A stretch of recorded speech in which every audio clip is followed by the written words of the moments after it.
신명기 19장 1절에서 15절까지 말씀인데요. 오늘은 1절 한 구절을 봉독하고 함께 묵상하도록 하겠습니다. 이스라엘의 왕이 없을 그때에 에브라임 산지 구석에 거류하는 어떤 레위 사람이 유다 베들레헴에서 첩을 맞이하였더니 어제까지 살펴봤던 17장, 18장의 미가와 레위인 제사장, 그러니까 단 지파의 이야기는 이스라엘의 종교적 영적 타락의 단면을 보여주는 아주 고구마를 먹은 듯한 답답한 이야기들이었습니다. 아울러 오늘부터 살펴볼 19장에서 21장까지의 내용은요, 이스라엘 공동체가 사회적, 정치적으로 얼마나 타락했는지 그 단면을 낱낱이 밝혀주고 있는데요. 아마도 여기에는 고구마와 감자를 곁들인 아주 답답한 이야기들이 더 많이 나올 것입니다. 1절에 방금 봉독했듯이 이스라엘의 왕이 없을 그때에 라고 기록하고 있습니다. 사사기의 모습을 단면적으로 나타내는 구절이죠. 여전히 하나님이 왕이신 그때에도 하나님을 무시한 채 살아가는 사사기의 상황 속에서 오늘의 이야기가 시작되는데 내용은 이렇습니다. 어떤 레위 사람이 유다 베들레헴에서 첩을 취했는데 그 여인이 행음해서 그 레위인을 떠나서 남편을 떠나 자신의 아버지 집으로 도망을 갔습니다. 그래서 4개월이 지난 후에 레위인이 그 첩을 다시 데리고 오고자 하여 그녀의 집에 갔는데 장인이 너무 환대를 잘 해주는 거예요. 그래서 5일 동안 융숭한 대접을 받고 이렇게 장인과 또 그녀의 집에서 이렇게 잘 지내다가 더 이상 시간을 지체하지 않고자 해서 이제 5일째 되던 날에 그 첩을 데리고 장인의 집에서 떠나게 됩니다. 날이 저물자 이렇게 잘 곳을 찾던 중에 레위인의 종이 여기 여부스 사람의 성읍에 들어가서 우리가 묵읍시다 라고 이렇게 말을 건네요. 근데 레위인이 여부스 사람은 이방 족속이니 우리의 동족 기브아 족속의 동네에 가서 유숙을 하자 이렇게 말을 합니다. 그래서 결국 동쪽에 있는 기브아 족속의 동네로 가게 되죠. 하지만 15절에는요 이렇게 기록되어 있습니다. 기브아에 가서 유숙하려고 그리로 돌아 들어가 성읍 넓은 거리에 앉아 있었으나 그를 집으로 영접하여 유숙하게 하는 사람이 단 한 명도 없었습니다. 먼저 오늘 이야기에 등장하는 인물들은요 이름이 전혀 언급되고 있지 않습니다. 어떤 레위인, 그리고 그의 첩, 그리고 그의 종과 장인. 이게 무슨 말이겠습니까? 어떤 특정한 사람의 이야기가 아니라 모든 이스라엘 사람을 상징하는 것입니다. 어떤 레위인은 모든 레위인, 어떤 첩은 모든 여인을 가리키는 거죠. 그중 주의 종인, 주의 일을 하는 그 레위 사람의 첩이 있다는 내용이 너무 담담하게 소개되고 있는데요. 성경은 이에 대해서 어떠한 가치 판단이나 이 때문에 누가 비난했다는 기록을 하고 있지 않습니다. 이러한 모습이 너무 자연스러웠다는 것을 우리는 알 수 있는데요.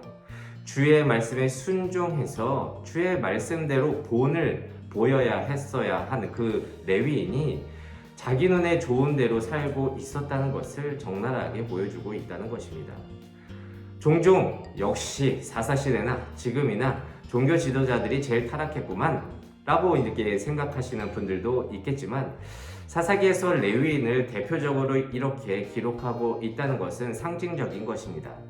주의 처소에서 사는 레위인이 이 정도면 사회 속에서 살고 있는 일반 백성들은 뭐 말할 것도 없기 때문입니다. 그래서 바로 나오는 백성들의 모습을 보시면 모두가 타락했다는 것을 우리가 알 수 있는데요.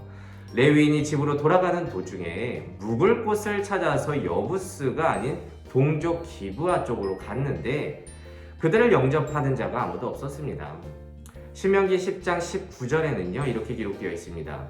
너희는 나그네를 살아가라. 전에 너희도 애굽 땅에서 나그네 되었습니다. 이것이 말씀을 통해서 율법으로 정해져 있는 것인데요. 나그네를 대접하는 것이 의무였지만 그 누구도 그것을 실행하는 자가 없었다는 것입니다. 첩을 두는 레위인이나 나그네를 맞이하지 않는 백성이나 이제 문제가 되지 않은 아주 자연스러운 시대를 살고 있다는 것을 보여주는 것이죠. 어느 누구도 뭐라고 하는 사람이 없습니다. 사사시대는요 이 모든 것이 허용이 되고 이것을 지적하는 사람이 없으며 그래서 하나님을 찾는 자가 한 명도 없다는 것을 우리는 알 수 있습니다. 그런데 이게 무서운 거죠. 어느 누구도 말하지 않는, 아니 말 못하는 상황.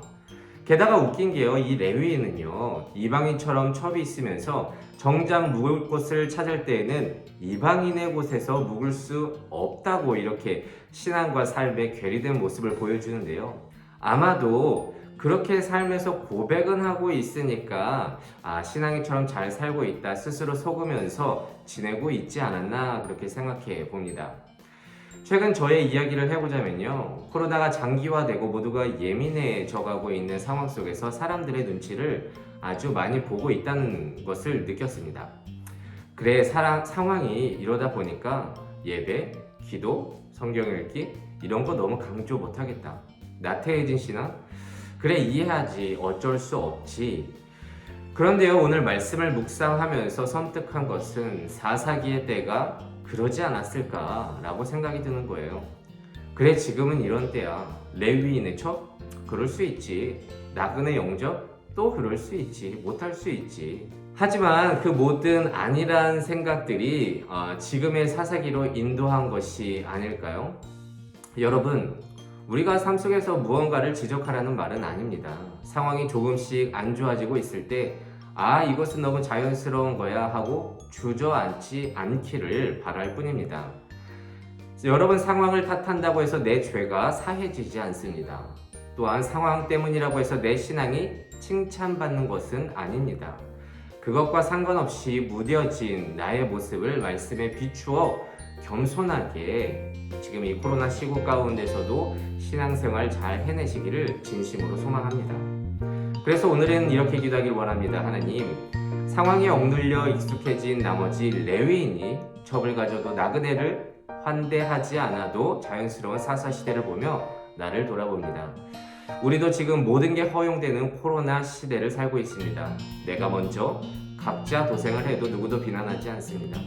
하지만 하나님의 말씀과 마음까지 여기에 눌려 어쩔 수 없다고 여기지 말고 그 어떤 상황 속에서도 말씀대로 겸손하게 순종하면서 나를 바라볼 수 있는 우리 되게 하여 주시옵소서.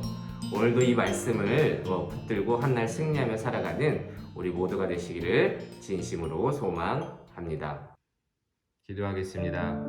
이 세상의 모든 청년의 인생을 사랑하시는 하나님, 감사합니다. 오늘 레위인이 첩을 두고 기부와 주민이 환대를 하지 않는 모습을 보며 우리의 삶을 돌아봅니다. 사사 시대는 누가 먼저라 할 것 없이 그 상황 속에서 익숙해진 나머지 모든 게 허용되는 나태한 시기였습니다. 어쩔 수 없다고 자위하는 상황이었습니다. 하지만 하나님의 말씀과 마음은 그 상황을 넘어서는 진리임을 깨닫습니다. 부디 우리에게도 이 상황 속에서 변명되며 하나님과 반대되는 모습으로 살아가는 것이 아니라 오직 주의 마음을 알아 그 말씀에 순종하며 살아가는 우리 되게 하여 주시옵소서. 감사하며 예수님의 이름으로 기도드립니다.